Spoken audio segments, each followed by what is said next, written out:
세금도 절약하고 하는 이유가 미국에서는 제일 큰 목표 중에 하나가 은퇴라고 얘기를 하잖아요. 얼마가 필요한가요? 어려운 질문 중에 하나인데요. 자식들한테 준 생각은 없다. 내가 다 쓰고 갈 거다. 이런 얘기는 하지만 어떻게 생각하세요? 안 주시길 원하신다면 그렇게 하기 위해서라도 계획을 하는 게 상속 계획인 거죠.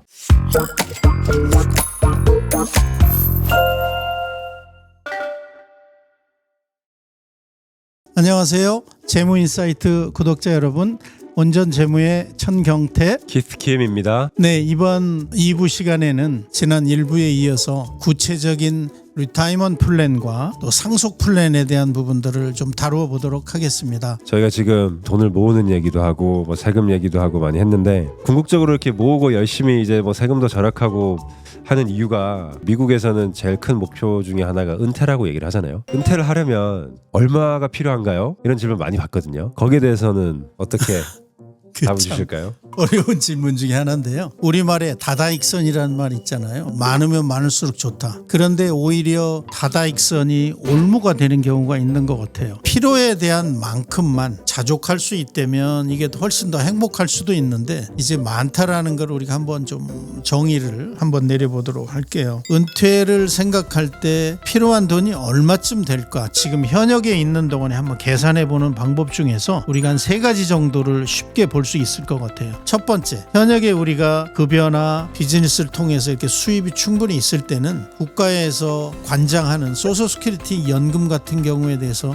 그리 중요하게 생각하지 않거든요. 그러나 금년에 70세가 돼서 제일 소셜 연금을 많이 받는 사람이 한 달에 5,108불이에요. 적지 않은 돈이거든요. 그런 차원에서 본다면 우리가 은퇴 이후에 우리의 삶을 유지하는데 최소 한 달에 우리가 필요한 경비가 얼마 정도 될지 예를 들어서 10,000불이 필요하다면 개런티된 수입으로 보완할 수 있는 게 첫 번째가 항상 소셜 시큐리티 연금, 두 번째 계산해 볼 수 있는 거는 직장을 통해서 모아둔 401k나 다양한 형태의 은퇴 연금이 어느 정도 모아졌을 때 이거를 우리가 어뉴타이제이션이라고 해서 평생 소셜 시큐리티처럼 연금으로 찾는다면 여기서 보충되는 돈이 뭐 3,000불이 된다 했을 때 합이 8,000이 될 수도 있고요. 그리고 나머지 모자라는 2,000불은 개인적으로 모아둔 별도의 어떤 세이빙이라든지 또는 생명보험에 있는 캐시밸류라든지 어떤 인베스트먼트에서 나오는 이자나 배당금이라든지 이런 걸 통해서 10,000불이라는 돈이 개런티 형태로 만약에 들어올 수 있다면 자산이 많은 게 꼭 중요한 목표가 되지는 않겠죠. 그래서 어쩌면 일상적으로 생활하는데 꼭 필요한 돈, 나이가 많고 은퇴를 했다고 해서 절대 적게 쓰는 건 아니거든요. 메디컬 비용이라든지 예측치 못했던 상당히 많은 비용들은 오히려 많이 들어갈 수도 있기 때문에 적어도 어떤 가이드라인을 정해서 은퇴 후에 이 정도 돈은 충분히 확보가 돼야 된다라는 개런티된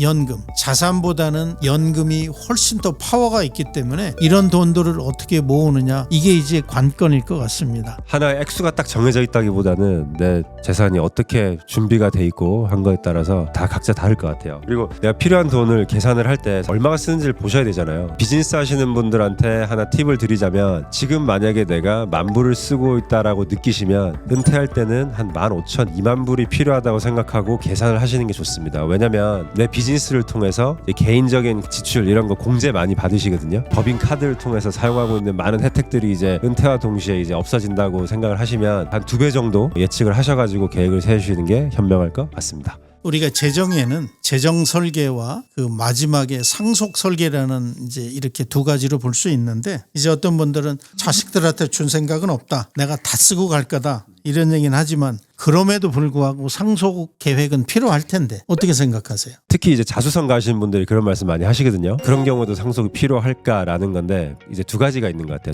내가 없을 때에 대한 얘기를 하기 때문에 좀 감정적으로 불편한 게 첫 번째로 있고, 두 번째는 이 계획을 해야 된다는 게 꼭 뭔가를 주는 계획을 해야 된다고 생각들을 많이 하세요. 안 주시길 원하신다면 그렇게 하기 위해서라도 계획을 하는 게 상속 계획인 거죠. 왜냐면 그게 아무 계획이 없으면, 특별히 내가 그런 거를 밝혀놓지 않으시면 이미 계획이 다 돼 있습니다. 주에서 만들어 놓은 계획이 있어요. 내가 원하는 계획이 아닐 확률이 크죠. 그렇기 때문에 상속 계획이라는 거는 내가 원하는 자산을 원하는 때에 원하는 누군가에게 가게 만드는 계획이기 때문에 만약에 자식한테 안 주겠다? 그럼 그것 또한 계획이 되는 거죠. 상속 플랜을 생각하게 되면 먼저 떠오르는 게 변호 변호사잖아요.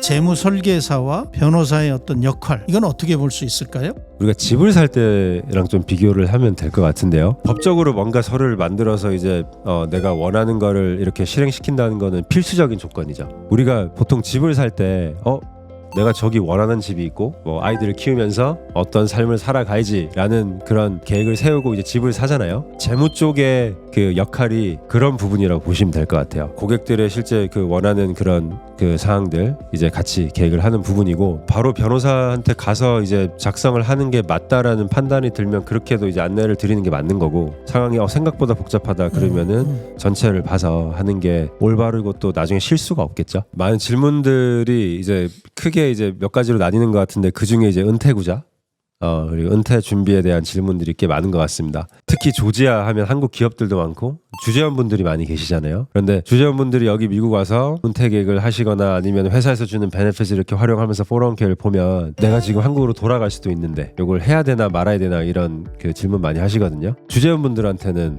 이 결정 어떻게 많이 듣는 질문인데요. 어제도 우리 이제 협력회사에 다녀왔는데, 사람은 돌아가더라도 돈은 남겨두는, 어떻게 보면 달러가 기축통화기 때문에 적정한 차원에서 하나의 세이빙이나 인베스트먼트 툴로 놔두는 건 대단히 좋을 수도 있죠. 만약에 이제 귀국하는 이런 일정이나 이런 게 확정이 됐다면 사전에 검토하는 게 필요할 텐데, 이런 부분도 역시 그 부분의 전문가들과 나누는 게 필요할 것 같습니다. 우선은 우리가 흔히 하는 실수 중에 하나라면, 지난 2년이고 3년이고 4년 동안에 직장 은퇴연금을 통해서 모아두었던 비과세 적립된 은퇴연금, 한국에 돌아간다고 그래서 이걸 일시 인출하는 경우가 종종 있기는 하거든요. 퀄리파이 머니로 세금을 안 낸 돈이기 때문에 한꺼번에 인출하게 되면 그 해의 마지널 텍스, 급여의 위쪽에 올라오기 때문에 오히려 더 많은 세금이 부과될 수도 있으니까 꼭 써야 되는 돈이 아니라면 한국에 돌아가시더라도 개인 IRA 통장으로 롤오버해서 계속 유지를 하면서 투자를 병행하는 게 바람직한 방법이 될 수도 있을 것 같고요. 두 번째는 미국의 금융 시스템은 사실 한국에 비해서 어드밴스되어 있는 부분들이 대단히 많습니다. 투자나 생명보험이나 간병보험처럼 반드시 미국에 계시는 동안에 합법적인 체류 자격을 유지하는 경우에만 판매가 될 수 있는 상품이기 때문에 주재원으로 계시든지 아니면 현지인으로 계시든지 미국에 합법적으로 체류하면서 이런 상품을 갖고 있을 수 있다는 것은 혜택으로 볼 수 있기 때문에 좀 주의 깊게 우리가 볼 수 있겠다, 이렇게 말씀드리고 싶고요. 세 번째는 사실은 이렇게 모아진 돈을 혹시라도 인출을 해서 이제 한국으로 귀국하게 되는 경우에는 적지 않은 금액인 경우에는 부과되는 세금이 많을 수도 있기 때문에 적립을 할 때 항상 원천징수의 개념으로 텍스를 부과해야 되는 금액은 별도로 이렇게 떼두는 게 좋은 방법이 되지 않을까,